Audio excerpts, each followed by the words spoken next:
करोड़ों रुपया कमाया जा रहा है उस बेरोजगार छात्र से जिस छात्र का इतना औकात नहीं है कि 20,000 का महीना कमा ले। क्यों? क्योंकि वो सरकारी नौकरी के बिना उसको तो कुछ है ही नहीं। So hey guys, you welcome in my another blog. So guys, ये मेरा छोटा सा ब्लॉग होगा जिसमें कि मैं बात करूंगा सरकारी नौकरी के बाद। जब माँ बाप बूढ़े होते जा रहे हैं और एक बेटा 20,000 का महीना भी कमाने के काबिल नहीं हो पाता है ना, तब एक बेरोजगार बेटा का दर्द उससे ज़्यादा और कोई नहीं समझ सकता। क्योंकि सोसाइटी में एक पढ़े लिखे की बस इतनी सी इज्जत रह गई है, अगर उसका सरकारी नौकरी नहीं लगता है फिर वो पढ़े लिखे नहीं माने जाते हैं, जो कि ये किसी भी कंडीशन में सही नहीं है। मैं यहाँ पटना में कई साल से हूँ, जिसमें कि हम कुछ साल कोलकाता भी रहे हैं। तो मैं बस यहाँ पे रह के इतना ही जाना कि यहाँ के जितने भी कोचिंग सेंटर हैं, मैं सब की बात नहीं करूँ, बस एक दो अच्छे हैं, बाकी सब के सब मैं उसी कैटेगरी में देखूँगा कि जब भी कोई वैकेंसी निकलता है उस पर उसके पास हज़ारों 10,000 लाखों में स्टूडेंट हैं, और वो क्या करेंगे, उसमें से 10-15 स्टूडेंट को स्टेज पर लाकर मोटिवेट कर देंगे और उसकी बदौलत वो फिर से 10,000 स्टूडेंट का एडमिशन ले लेंगे और बोलेंगे हमारा कोचिंग से इतना रिजल्ट, हमारा कोचिंग से इतना रिजल्ट, जो कि रियलिटी ऐसा कुछ भी नहीं है। मेरा मानना ये है कि जिस भी स्टूडेंट का रिजल्ट हो रहा है या फिर जिसने कर लिया हो, रिजल्ट उसी का हो रहा है जो खुद में मेहनत किया हो। किसी कोचिंग संस्थान का योगदान है, लेकिन उतना ज़्यादा योगदान नहीं है जितना कि वो क्रेडिट ले लेते हैं। क्योंकि अगर उतना ज़्यादा योगदान होता, रियली मगर होता, तो फिर 1 लाख स्टूडेंट में 2,000 सीट उसी का नहीं हो जाता। और उस सब स्टूडेंट का क्या, जो पॉइंट से छट जा रहे हैं, एक नंबर से छट जा रहे हैं, वो तो सबके नज़र में नाकामयाब हुआ ना, वो तो मेहनत किया ही नहीं। और जैसे ही अभी रिसेंटली दरोगा का एग्ज़ाम होने वाला है, तो सब कोचिंग संस्थान वाला कहते हैं हम इतना क्वेश्चन देंगे उसमें से सारा क्वेश्चन आ जाएगा, हम इतना क्वेश्चन देंगे इसमें से इतना क्वेश्चन आएगा। तो भाई, जब आप एक सप्ताह में इतना क्वेश्चन दे रहे हैं, टकरा दे रहे हैं, फिर 2 साल से आप पूरा क्यों नहीं टकरा दिए? सच तो ये है कि ये लोग खुद तो फॉर्चूनर से चलते हैं, थार से चलते हैं, सफारी से चलते हैं, और स्टूडेंट को 30,000 की नौकरी के लिए इन्फ्लुएंस करते हैं, मैनिपुलेट करते हैं, तैयारी करो।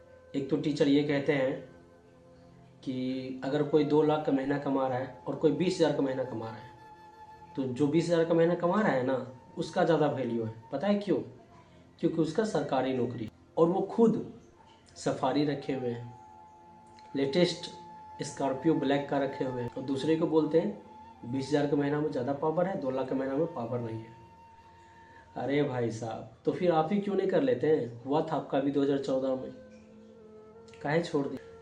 तो मिला जुला के पता है क्या है, सब बेरोजगार को मैनिपुलेट करके अपना रोजगार चलाया जा रहा है, और कुछ को ऊपर ला के मोटिवेट करके रिजल्ट दिखाकर 1 लाख में से 50,000 में से 10, 15, 50 को उसके बदौलत फिर से लाखों एडमिशन लिया जा रहा है।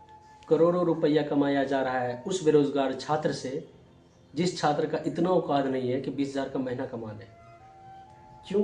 क्योंकि वो सरकारी नौकरी के बिना उसको तो कुछ है ही नहीं, कुछ नहीं दिखता है। उन सब भीड़ में मैं भी एक हूँ, ये नहीं कि मैं अलग हूँ, नहीं, मैं भी एक हूँ।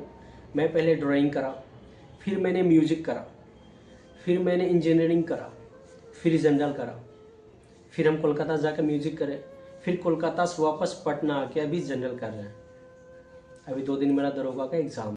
तो पता है सच्चाई क्या है? ये एक बात है, सब बेरोजगार को दौड़ाया जा रहा है और मज़े वो ले रहे हैं जो ये सब चीज़ से हट कर टीचर बने हुए हैं या फिर कोई एक अलग काम कर रहे हैं। नौकरी में वक्त देना सही है, लेकिन इतना वक्त दे देना, मैनिपुलेट होकर, मोटिवेट होकर इतना वक्त दे देना कि लाइफ का एक स्टेज पार हो जाता है, और फिर बाद में पता चलता है कि मेरे हाथ में तो कुछ बचा ही नहीं, और बचते भी है ना तो माँ बाप के सपने और खुद के खाली हाथ, और कुछ नहीं। लाखों में से 10 का 100 का जॉब लगता है और बाकी का हाथ खाली रह जाता है।